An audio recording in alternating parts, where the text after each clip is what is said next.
Journalism का भी culture develop होने लगा है धीरे धीरे। बल्कि इंग्लिस्तान में तो सेकेंड वर्ल्ड वॉर में भी हैड वॉर जर्नलिस्ट, तो काम ये करते। लेकिन अब मुझे खुशी है कि उस तरफ हमारा रुझान होने लगा। दूसरा क्या है कि ये जो एक मजबूरी है ब्रेकिंग न्यूज की, उसमें कोई ये पूछ ले कि आपने मैं जो किसी को गाली दे दे तो फौरन खबर लग जाएगी, मेरे बाहर निकलने से पहले। लेकिन अब ये जो मैडम नेहा जी ने कहा क्वांटम वांटम, ये कहीं नहीं लगेगा, क्योंकि मैं जानता हूं आपका भी और अपना। और अगर कोई मुझे गाली दे देगा तो मेरी भी खबर लग जाएगी, क्योंकि आप मुझसे पूछ रहे हैं कि आपको कैसा लगता है।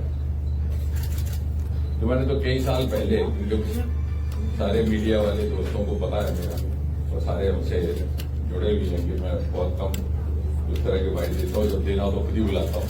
तो दिल्ली में भी ऐसे ही है। तो मैंने उनसे कहा था कि ऐसा है कि अगर कोई मुझे गाली दे तो मुझे पूछने में बताना, क्योंकि मैं यही कहूँगा मुझे बहुत अच्छा लगा, वरना क्या होगा फिर उसके पास जाएंगे। और आखिरकार I don't want to be a subject of the 9 o'clock debate in the evening, इसलिए। लेकिन अब धीरे धीरे अगर साइंस के प्रति या हेल्थ लाइफ साइंसेज के प्रति मीडिया की दिलचस्पी पैदा होने लगी, तो उसके अनेकों कारण है। एक तो ये कि कोविड आ गया, तो कोविड के आने से क्या हुआ कि हर मीडिया एंकर डॉक्टर बन गया, और सबको लोगों को जानकारी भी थी, जिज्ञासा भी थी जानने की। तो पहली बार किसी विज्ञान संबंधी विषय को लेकर के मीडिया में कवरेज आई, क्योंकि एक राष्ट्र के जीवन में, समाज के जीवन में इस तरह के कई मरहले आते हैं, ऐसे टर्निंग पॉइंट्स आते हैं, जिससे हमारा परिवेश बदलता है। दूसरा, चंद्रयान, इसके साथ मैं भी जुड़ा था। तो एक रॉकेट का ऊपर जाना is a very romantic event. हालांकि हकीकत यह है कि स्पेस टेक्नोलॉजी का हिंदुस्तान में जितना इस्तेमाल बाकी क्षेत्रों में हो रहा है, वो शायद रॉकेट में बहुत कम स्पेस वॉयजेस तो नहीं है, लेकिन हर क्षेत्र में आज स्पेस टेक्नोलॉजी इस्तेमाल हो रहा है। Space technology has entered every Indian household. आप सभी स्पेस टेक्नोलॉजी का इस्तेमाल कर रहे हैं, आप सभी सैटेलाइट माध्यम से चल रहे हैं। इतने सारे हिंदुस्तान के अपने डेडिकेटेड मीडिया, डेडिकेटेड सैटेलाइट्स हैं।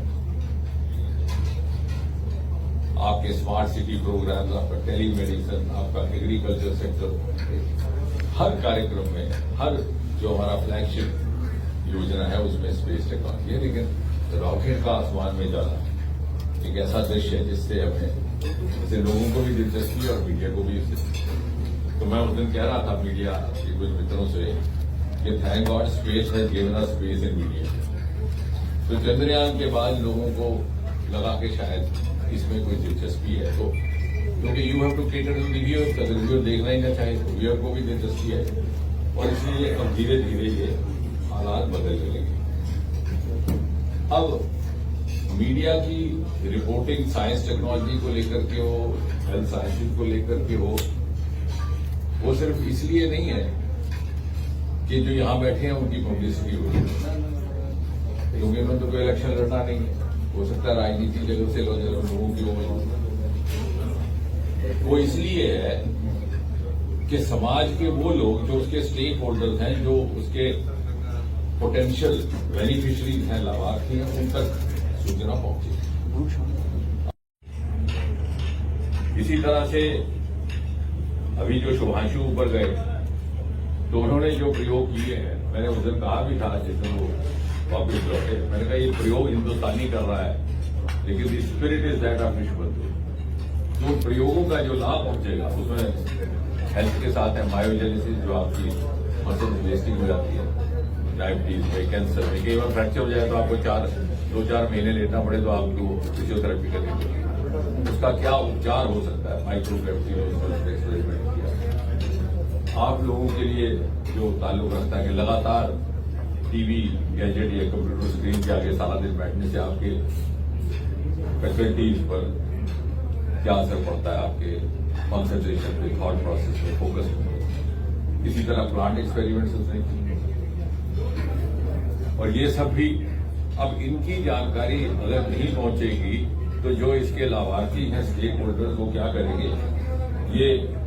और दूसरी बात यह है कि अब जमाना आ गया कि सबको मिलकर चलना होगा। अगर इससे आगे चलना है बहुत कम फर्क रह जाएगा, ना मीडिया वाला मीडिया ना डॉक्टर वाला डॉक्टर। जैसे मैंने कहा मीडिया वाले भी डॉक्टर बनने लगे, पढ़ लिख के आजकल सारा कुछ अवेलेबल है और हर कोई वोटर उठा के सिटीजन जर्नलिस्ट भी बन गया।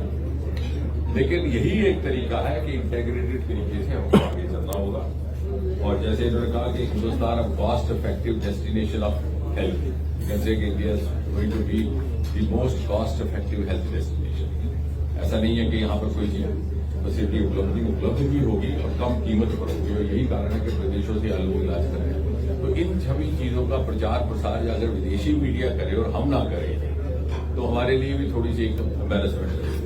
इसलिए मुझे लगता है कि आज की इस गोष्ठी का मन था। उसके बाद मुझे बात नहीं करनी, अगर आपने कुछ करनी है तो आप कीजिए, तो मैं उसका पूरी तरह से रिस्पॉन्स।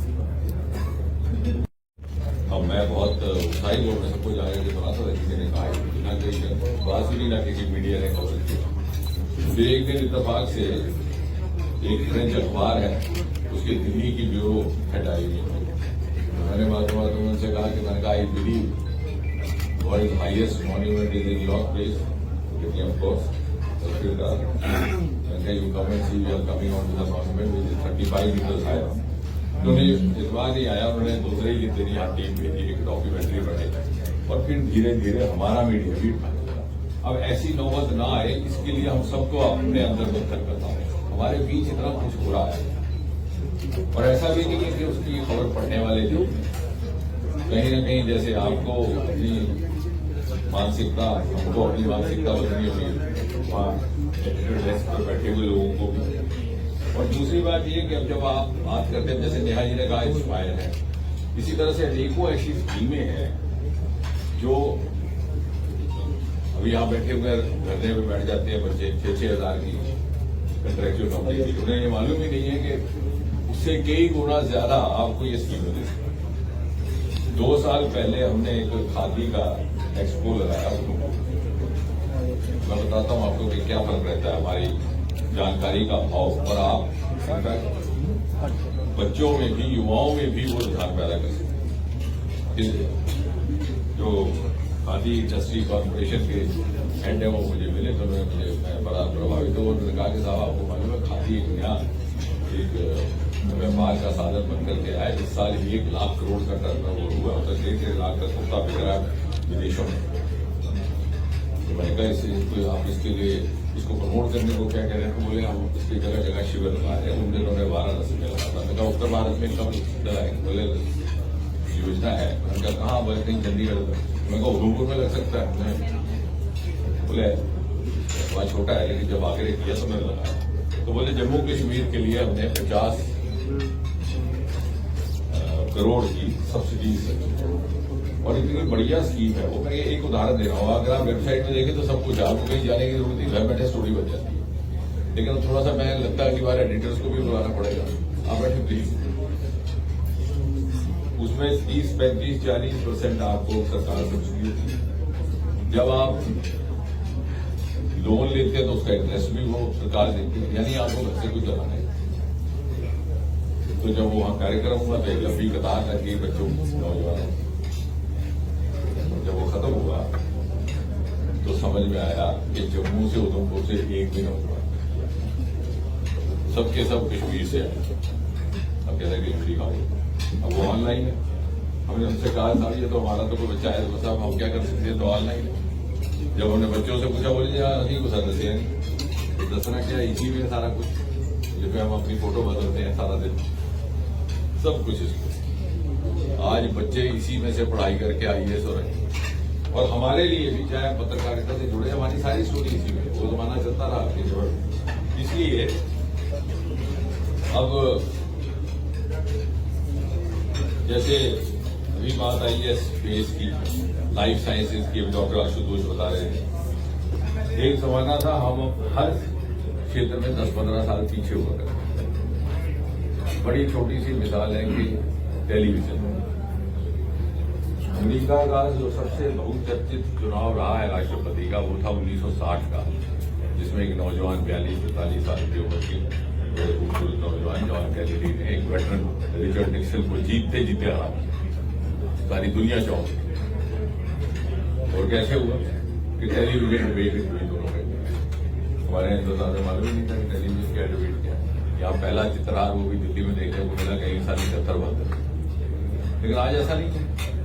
आज जैसे आशुतोष बता रहे थे, जय जी बता रही थी, आज बहुत सारे ऐसे शोबे हैं जहां से हम दुनिया से आगे हैं। उदाहरण के तौर पर पहला इंसान चांद की धरती पर उतरने वाला अमेरिकन था, लेकिन मैं कहता हूँ वो आगे पीछे घूम के आया, लेकिन उसे पानी नहीं दिखाई दिया। पानी के होने की संभावनाएं और उसका प्रमाण लेकर हमारा चंद्रयान है।